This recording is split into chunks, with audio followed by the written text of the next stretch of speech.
The story of Esther, a story of courage, timing, and hidden providence. Introduction.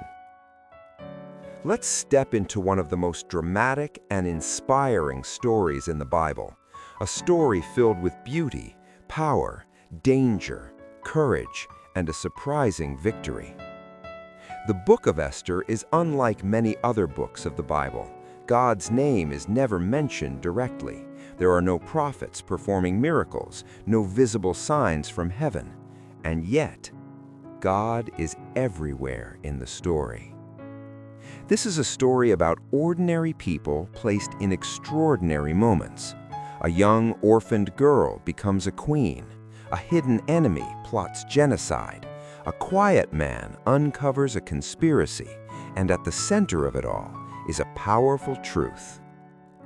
Sometimes, divine purpose is working behind the scenes, waiting for courage to meet the right moment. This is the story of Esther. Historical context: Persia under King Xerxes. The story of Esther takes place in the vast Persian Empire during the reign of King Xerxes, also known as Ahasuerus. This was around the 5th century BC, after many Jews had been taken into exile from Jerusalem. While some had returned home, many Jews still lived scattered across foreign lands, Persia included. King Xerxes ruled over 127 provinces, stretching from India to Ethiopia. His palace in Susa was a symbol of unmatched wealth, power, and excess. Decisions made in this palace affected millions of lives. Persian kings were absolute rulers. Their laws, once written, could not be reversed, not even by the king himself. This detail becomes critically important later in the story. Women had very little power. Foreigners and minorities lived at the mercy of royal decrees, and Jews, though tolerated, were vulnerable. Into this political, cultural, and dangerous environment is the story of Esther unfolds.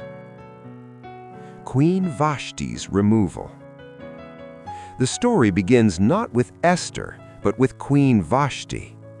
King Xerxes throws an extravagant banquet lasting 180 days, followed by another feast for the people of Susa.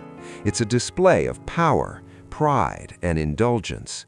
In the middle of this celebration, the king, drunk with wine and ego, commands Queen Vashti to appear before his guests so her beauty can be displayed. But Vashti refuses. This is a shocking act of defiance in a male-dominated empire. Her refusal enrages the king and alarms his advisors. They fear that if the queen disobeys the king publicly, women across the empire might also begin to defy their husbands. So a decree is issued. Queen Vashti is removed from her position, and her place is opened to another. Vashti exits the story, but her courage opens the door for a much greater plan. Esther's rise, from orphan to queen. Now we meet Esther. Esther is a Jewish young woman raised by her cousin Mordecai after her parents died. She's living quietly in exile, likely with no ambition for royalty, just survival. When the king begins a search for a new queen, young women across the empire are brought into the palace. Esther is among them. She's described as beautiful, but her beauty goes beyond appearance. She's humble, wise, and respectful. Following Mordecai's advice, she keeps her Jewish identity hidden. After a long preparation process, Esther is brought before King Xerxes, and something happens. Out of all the women in the empire, the king favors Esther. She's crowned queen. An orphaned Jewish girl, now seated on the most powerful throne in the world, without revealing who she really is. At this moment, Esther doesn't know it. Mordecai doesn't know it. But history has just shifted. Mordecai's role. Mordecai, Esther's cousin and guardian, plays a quiet but crucial role throughout the story. One day, while sitting at the palace gate, Mordecai overhears a plot by two officers planning to assassinate the king. Mordecai tells Esther. Esther tells the king, crediting Mordecai. The plot is stopped. The king is saved. But here's the twist. Mordecai is not rewarded. The event is simply written into the royal chronicles and forgotten. For now. Haman's plot, pride and hatred. Next, we are introduced to the villain of the story, Haman. Haman is promoted above all other officials. The king commands everyone to bow before him. Everyone obeys except Mordecai. Mordecai refuses to bow, not out of rebellion, but out of conviction. Some traditions say it was because Haman demanded honor bordering on worship. Haman is furious, but he doesn't just want to punish Mordecai. He wants to destroy all Jews in the empire. Haman convinces the king that the Jews are a dangerous people with different laws. Without naming them directly, he secures a royal decree calling for their annihilation. A date is chosen by casting lots, Pur, which later gives rise to the festival of Purim. The decree goes out. Men, women, children destroyed in a single day. Panic spreads among the Jews. Mourning, fasting, and fear fill the land. And Esther, now queen, is still silent. The turning point for such a time as this. Mordecai sends word to Esther. He tells her about the decree and urges her to go to the king to plead for her people. But Esther hesitates, and Mordecai delivers one of the most powerful statements in Scripture, paraphrased. Do not think you will escape because you are in the palace. If you remain silent, help will arise from another place. But who knows whether you have come to the kingdom for such a time as this? This is the moment. Esther realizes her position is not coincidence. Her silence is not protection. Her crown is not just privilege, it's responsibility. Esther asks all the Jews to fast for 3 days. Then she says words that echo through history. If I perish, I perish. Esther's courage and the banquets. Esther approaches the king. The room is silent. The king looks up and extends the golden scepter. She's welcomed. But instead of immediately revealing Haman's plot, Esther does something unexpected. She invites the king and Haman to a banquet. Then she does it again. The tension builds. Haman grows proud and careless.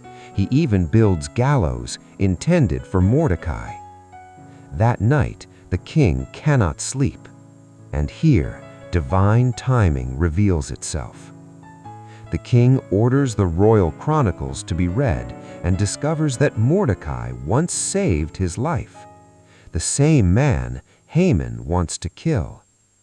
The king asks Haman how to honor someone he delights. Haman assumes it's himself. Instead, Haman is forced to honor Mordecai publicly. Pride collapses. The tables turn.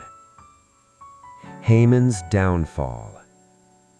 At the second banquet, Esther finally speaks. She reveals her Jewish identity. She exposes Haman's plot. The king is enraged. Haman begs Esther for mercy, but in a tragic irony, he falls at Esther's feet just as the king returns, making it appear as though he's assaulting the queen. Judgment is swift. Haman is executed on the very gallows he built for Mordecai. Justice has arrived. Victory of the Jews and the origin of Purim.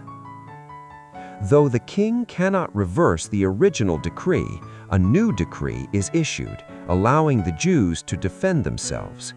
On the appointed day, the Jews are victorious over their enemies. What was meant for destruction becomes deliverance. To remember this reversal, the Jewish people establish the festival of Purim, a celebration of joy, survival, and divine rescue. Mourning turns to celebration, fear turns to freedom, silence turns to testimony. Lessons and reflections. The story of Esther teaches us profound truths. Divine providence often works quietly. Courage matters most when it costs us something. Identity should not remain hidden forever. Timing can change everything. Justice may delay, but it does not forget. For believers, Esther reminds us that God is always working, even when He seems silent. For non-believers, it is a powerful story of courage, moral responsibility, and the impact one person can have in the face of injustice. You don't need a crown to live with purpose.